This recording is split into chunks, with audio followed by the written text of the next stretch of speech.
बिहार में घट रहा कोरोना वायरस का प्रकोप। पिछले 24 घंटे में हुए 92,173 लोगों के कोरोना टेस्ट। प्रदेश में मिले 1,785 नए पॉजिटिव। वैक्सीनेशन प्रोग्राम में गोड्डा के सभी खेल संघों को दी गई ड्यूटी। साथ ही नगर पालिका के कई कर्मचारियों को भी किया गया शामिल।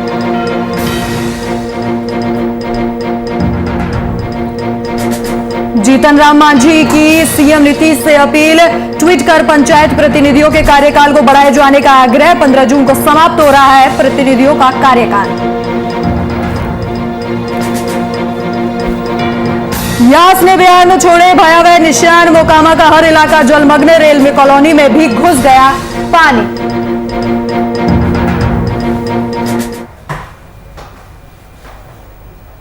नमस्कार, आप देख रहे हैं वीआईपी न्यूज और मैं हूं आपके साथ राखी लांबा। बिहार से करीब 50 दिन के बाद 2000 से कम संक्रमित मिले हैं। हालांकि मौसम की मार की वजह से 24 घंटे में अन्य दिनों की अपेक्षाकृत कम टेस्ट किए गए। फिर भी ये टेस्ट उतने कम नहीं जितने कम मरीज मिले हैं। लॉकडाउन से पहले इतने ही टेस्ट कराने पर 13 से 14 हजार मरीज मिल रहे थे। आज 1,785 पॉजिटिव मिले हैं। इसके पहले 8 अप्रैल को राज्य से 1,911 पॉजिटिव मिले थे। पटना से 138 संक्रमित मिले। सुखद यह है कि लंबे अरसे के बाद प्रदेश में कोरोना से मौत के आंकड़ों में बड़ी गिरावट आई है। लेकिन सबसे दिलचस्प यह है कि कोरोना वायरस से जूझ रहे बिहार में इस वायरस के प्रकोप को रोकने के लिए 18 साल से ज्यादा उम्र के लोगों को वैक्सीन लगाई जा रही है। इसी बीच खबर है कि शुक्रवार से बच्चों पर कोरोना वैक्सीन के ट्रायल की शुरुआत की गई। पटना एम्स में 2 से 18 साल तक के बच्चों पर कोवैक्सीन का ट्रायल किया जा रहा है। बच्चों पर वैक्सीन के इस ट्रायल के 3 चरण होंगे, फर्स्ट, सेकंड और थर्ड।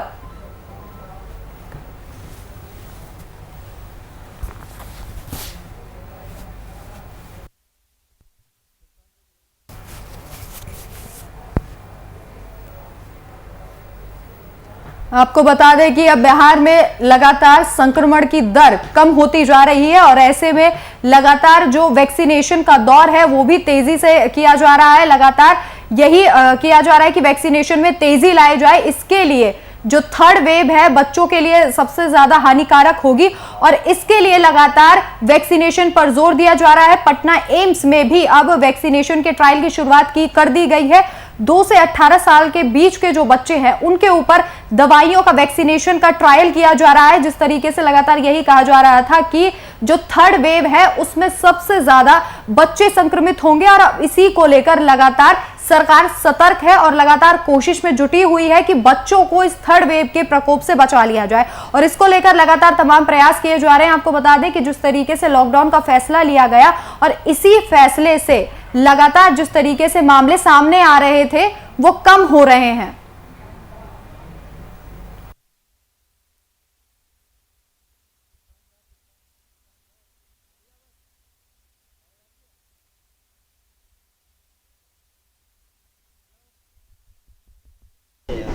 प्रशांत झा एग्जीक्यूटिव एडिटर जुड़ गए हैं।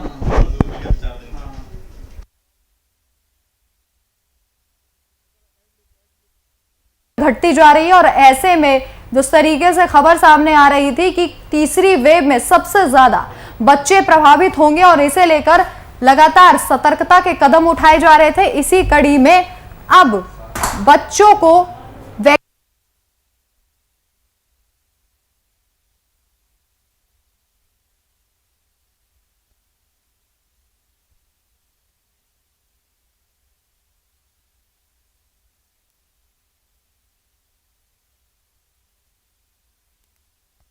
हमारे साथ लाइव जुड़ चुके हैं।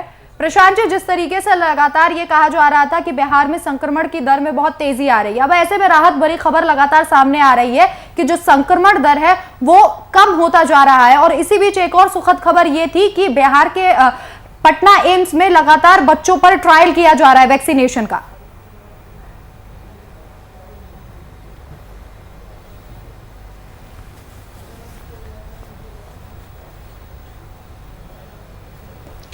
देखिए राखी, जब अप्रैल के फर्स्ट वीक की बात है, जब यहाँ पर संक्रमण बढ़ना शुरू हुआ था तो सरकार से लेकर तमाम लोगों की चिंताएं बढ़ गई थीं, क्योंकि बिहार में जिस तरह से भीड़ लौट रही थी दूसरे प्रदेशों से, उसी समय ये अंदाज़ा किया जा रहा था कि बिहार में संक्रमण बढ़ेगा और धीरे धीरे जब मई के पहले वीक में यह संक्रमण दर 15,000 के आसपास आ गया था बिहार में, जब RT-PCR एंटीजन टेस्ट किया जा रहा था उसको लेकर के, तो सरकार की नींद हराम हो गई थी। लेकिन उसी समय लोगों ने कहा था कि ये सेकेंड वेव का पीक है और ये पीक जब डाउन होगा तो धीरे धीरे ये कम होगा, और इसी को लेकर के बिहार सरकार ने सबसे अहम फैसला किया था कि यहाँ पर लॉकडाउन की शुरुआत की थी।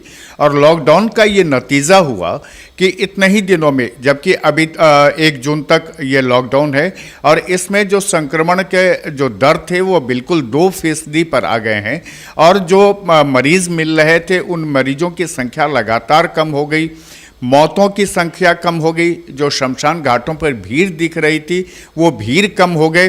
तो ऐसे में सरकार को लगा कि यह जो कोरोना को लेकर के उन्होंने लॉकडाउन किया है, ये उसी का सार्थक फल है कि यहाँ पर जो है कोरोना संक्रमण की स्थिति दर जो है वो कम हो गया।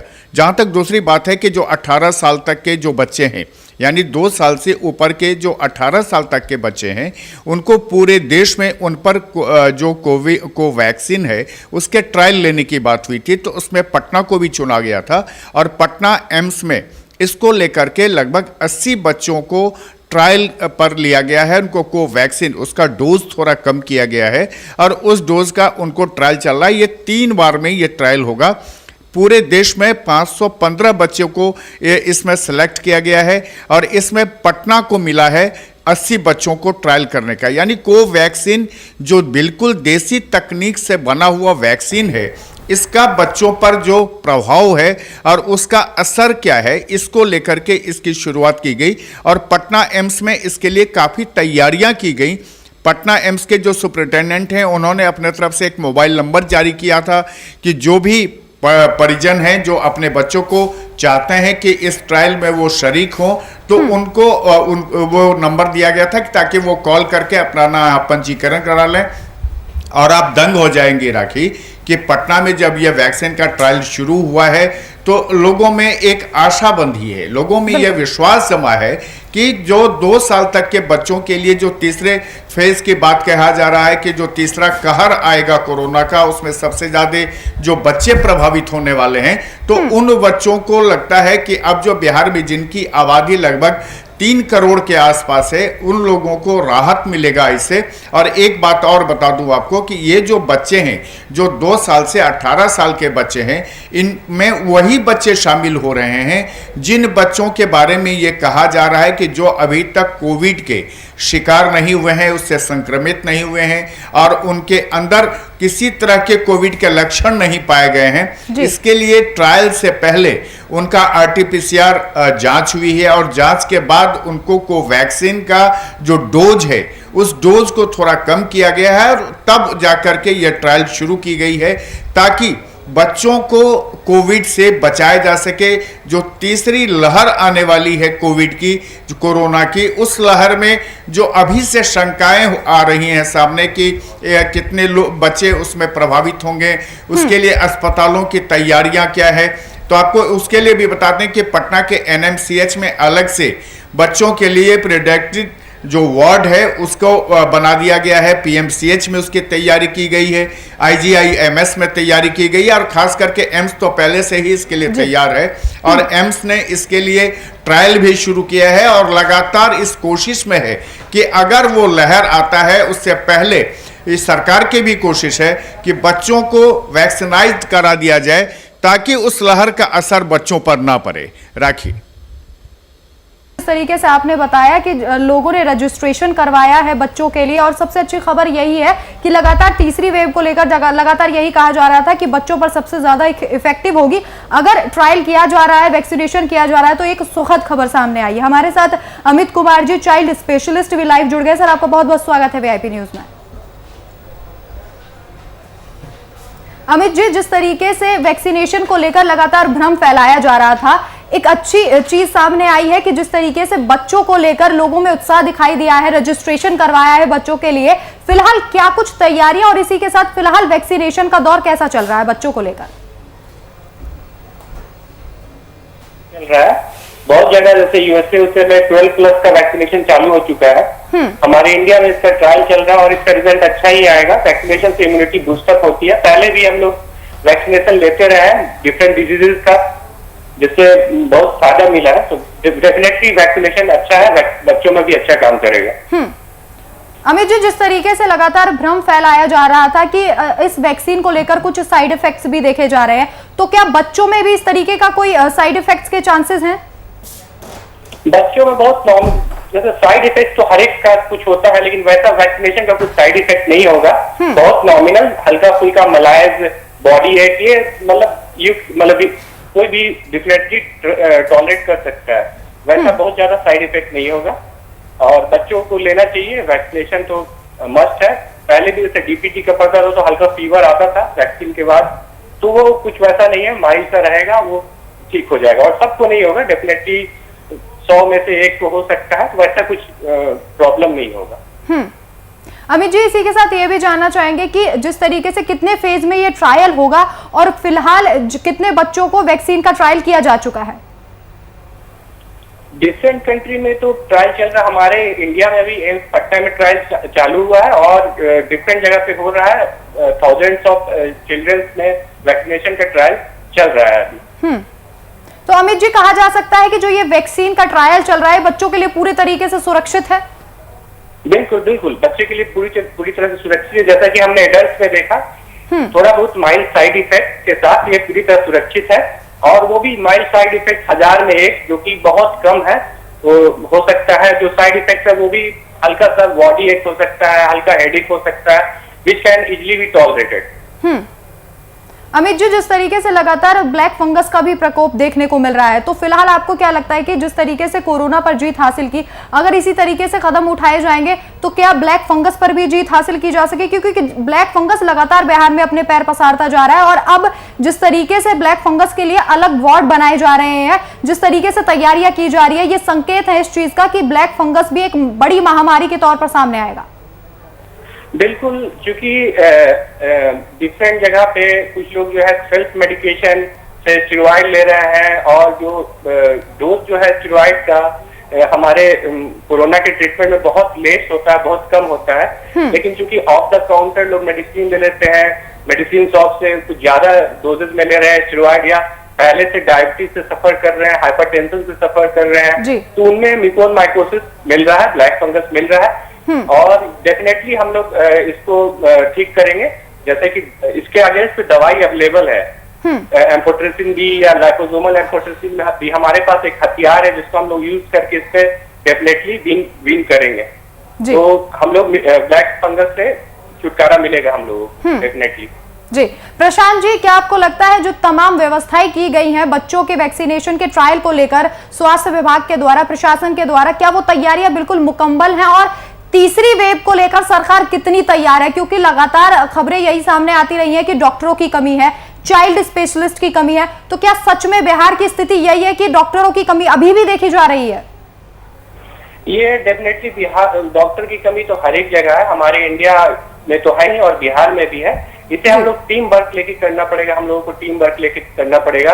एक टीम बनानी होगी जिसमें चाइल्ड स्पेशलिस्ट लीड करेंगे और नीचे में जो हमारे एमबीबीएस डॉक्टर है या एनेस्थेटिस्ट है जो कि आईसीयू मैनेजमेंट करते हैं, बिहार में जो लगभग 3 करोड़ बच्चे हैं उनको अगर वैक्सीन दे दिया जाए तो निश्चित तौर पर ये होगा कि जो बच्चे हैं उनको वैक्सीन मिलने के बाद वो एक प्रिवेंटिव मेजर्स होगा। देखिए, ये जो वैक्सीन है ये कोरोना से बचाव का नहीं है। ये चाहे एडल्ट हो, चाहे ओल्ड एज के लोग हों, चाहे वो चाइल्ड हो, उसके लिए इम्यूनिटी बूस्टर है ये। और ये इम्यूनिटी बूस्टर जो है, इससे एक फायदा ये हो रहा है कि जो लोगों के अंदर रोग से लड़ने की क्षमता है, जो वायरस से लड़ने की क्षमता है, वो बढ़ता है। और ऐसे में बिहार सरकार, आपको पता ही होगा राखी, कि बिहार की जो चर्चा है अभी पूरे देश में हो रही है कि जिस तरह से बिहार ने वैक्सीन को लेकर के यूथ को वैक्सीनाइज किया है, पूरे यूथ को वैक्सीन देने का काम किया है और ये रिकॉर्ड बना दिया है पूरे देश के लिए कि पूरे बिहार में जितने भी वैक्सीन आए उन वैक्सीन का इस्तेमाल कर दिया गया, यूथ पर किया गया, ओल्ड एज 45 एबव के लोगों पर किया गया। अब ये कोशिश की जा रही है, खास करके बिहार के मुख्यमंत्री नीतीश कुमार और बिहार के हेल्थ मिनिस्टर मंगल पांडे ने इसको लेकर के काफी बैठकें की हैं और इन बैठकों में इसने तय किया है कि जो बच्चे हैं जिनका अभी ट्रायल जैसे ही पूरा हो जाता है, 3 बार ये ट्रायल होना है, तो उन बच्चों को कैसे ऐसे में वैक्सीन दिया जाए। क्या उनके लिए वैक्सीन सेंटर पर उनको लाना होगा या कोई मोबाइल वैन के जरिए उन तक ये वैक्सीन पहुंचाया जाएगा ताकि उनके डोर टू डोर जाकर के उनके घरों में जाके वैक्सीनाइज किया जा सके उनको। तो कोशिश ये चल रही है कि जैसे ही ये 3 चरण में ये वैक्सीन ट्रायल का काम पूरा होगा और जैसे ही इसको ICMR से मंजूरी मिल जाएगी, उसके बाद इस पर ये शुरू हो जाएगा कि बच्चों को वैक्सीन दे दिया जाए, ताकि जो तीसरा लहर की बात आ रही है सामने, जो कहा जा रहा है कि ये सितंबर से अक्टूबर के बीच में ये आने वाला है कोरोना का 3rd वेव, और ये जो वेव काफ़ी खतरनाक कहा जा रहा है। और आपको पता ही है कि अभी बीच में ही जैसे ही ये 2nd वेव कम हुआ है तो ब्लैक फंगस का जो अटैक बढ़ा है और लोगों की मौतें होने शुरू हुई हैं। तो इस सब को देखते हुए सरकार ने पूरी व्यवस्था की है। हालांकि सरकार के पास अस्पताल कम है, डॉक्टरों की कमी है, लेकिन जो मेडिकल स्टाफ है, इसमें जो कोरोना वॉरियर्स हैं, वो सबसे ज़्यादा वो मेडिकल स्टाफ हैं जो लोगों को इंजेक्शन देते हैं, वैक्सीन देते हैं, लोगों तक पहुंचते हैं, उनके बारे में जानकारी इकट्ठा करते हैं।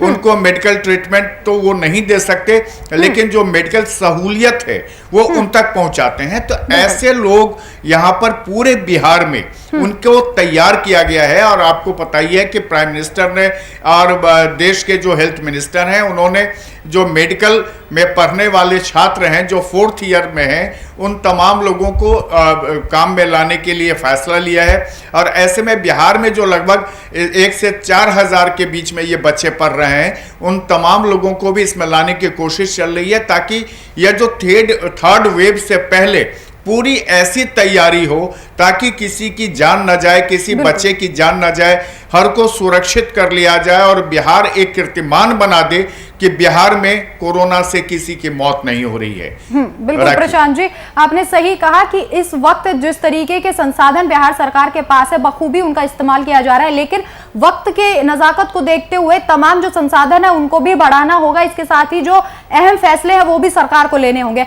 अमित जी, जिस तरीके से लगातार वैक्सीनेशन का काम किया जा रहा है, जिस तरीके से लगातार ट्रायल अब बच्चों पर भी किया जा रहा है, अडल्ट को भी वैक्सीनेशन दी जा रही है, तो तमाम लोगों को यह है कि अब अगर वैक्सीनेशन लग गया है तो कोरोना का जो संकट है वो कहीं ना कहीं कम हो गया है, खत्म हो गया है, और अब लोग सोशल डिस्टेंसिंग का भी पालन नहीं कर रहे, ज्यादातर लोग मास्क भी नहीं लगा रहे। तो अमित जी, क्या सच में ऐसा है या फिर इम्यून सिस्टम तंदुरुस्त होने के बाद भी लोगों को अभी भी समझना होगा कि वैक्सीन के बाद भी जो तमाम गाइडलाइंस है उनका पालन करना बेहद जरूरी है?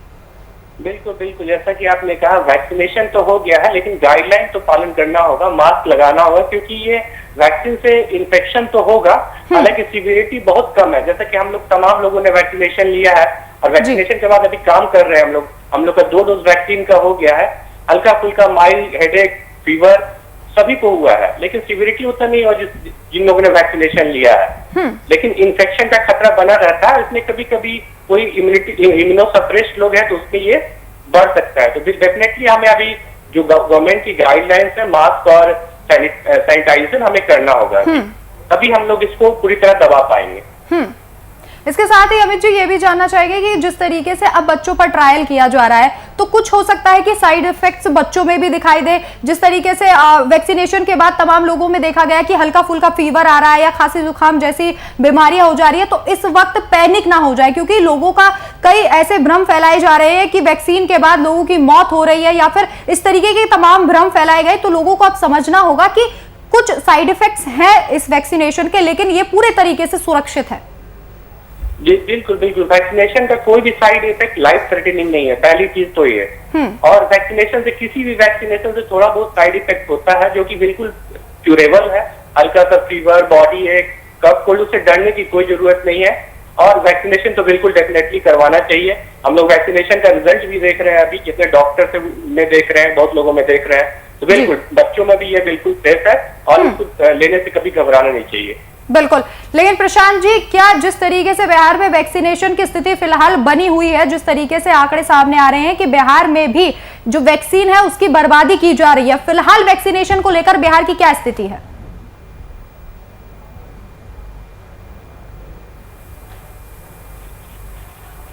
एक्सक्यूज मी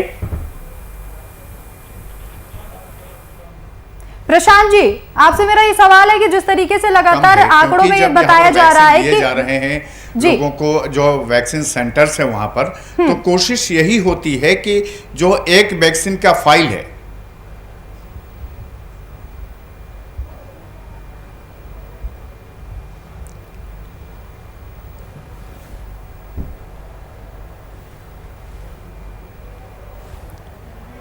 मैं आपको राखी बता रहा था कि जो वैक्सीन के फाइल हैं, एक फाइल से 10 लोगों को वैक्सीन देना है। और ऐसे में सरकार की ये कोशिश है कि जो भी वैक्सीन सेंटर पे, जब वहां 10 लोग इकट्ठा हो जाते हैं, तब जाकर के वो वैक्सीन का जो फाइल है वो खोला जाता है और तब लोगों को वैक्सीन दी जाती है। ऐसे कई जगह हैं बिहार में जो छोटे छोटे इलाके हैं जहां 6 लोग पहुंचे हैं और 6 लोग के बाद जब वैक्सीन खुल जाता है तो उसको वो खराब हो जाता है। तो ये मात्रा बिहार में कम है। हालांकि सरकार इसके प्रति भी सचेत है और सरकार लगातार कोशिश कर रही है कि वैक्सीन की बर्बादी न हो। हालांकि देश के दूसरे राज्यों में बहुत ज्यादा बर्बादी हुई है, लेकिन बिहार का इस मामले में भी थोड़ी पकड़ है और बिहार लगातार ये कोशिश कर रहा है कि वैक्सीन की बर्बादी ना हो और जिनको ये वैक्सीन लगना है उन तक ये वैक्सीन पहुंच जाए, उनको वैक्सीन लग जाए। और यही वजह है, आप देखेंगे कि बिहार में गांव-गांव में वैक्सीन देने के लिए बिल्कुल सरकार ने, मुख्यमंत्री नीतीश कुमार ने वैक्सीन रथ भी रवाना किया है, जो लोगों को गांव में जाकर के, उनके डोर टू डोर जाकर लोगों को वैक्सीन दे रहे हैं। राखी। बिल्कुल प्रशांत जी, क्योंकि जिस तरीके से ग्रामीण इलाकों पर अनदेखी का आरोप लगाया है सरकार की तरफ से, यही लगातार विपक्षियों की तरफ से यही कहा जा रहा है कि सरकार जो है वो ग्रामीण इलाकों पर ध्यान नहीं दे रही है, क्योंकि वहां पर ज्यादा मामले आ रहे हैं सामने और ग्रामीण इलाकों में जांच भी नहीं हो रही है। ऐसे में जिस तरीके से लगातार सरकार डोर टू डोर अभियान चला रही है, कहीं ना कहीं जिस तरीके से जांच बढ़ेगी तो कोरोना के जो तमाम मामले हैं जिस तरीके से ग्रामीण इलाकों में बढ़ते जा रहे हैं, उन पर काबू पाने में सरकार की काफी ज्यादा यहां सहायता उनको मिल सकती है। आपका मेरे साथ जानकारी साझा करने के लिए बहुत बहुत शुक्रिया। इसी के साथ अमित जी हमारे साथ जुड़े थे, चाइल्ड स्पेशलिस्ट, उनका भी बहुत बहुत शुक्रिया।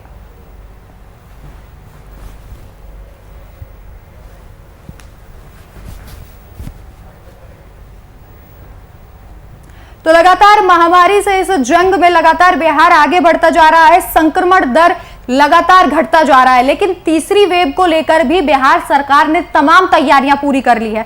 पटना के एम्स में जिस तरीके से जो 2 से 18 साल के बच्चे हैं उनके ऊपर वैक्सीनेशन का ट्रायल लगातार जारी है और यही उम्मीद जताई जा रही है कि ट्रायल पूरे तरीके से सुरक्षित रहेगा और बच्चों को भी जल्द से जल्द देश में वैक्सीनेट किया जाएगा। फिलहाल इस खास बुलेटिन में मेरे साथ इतना ही। देश और दुनिया की तमाम बड़ी खबरों के लिए देखते रहिए VIP न्यूज। नमस्कार।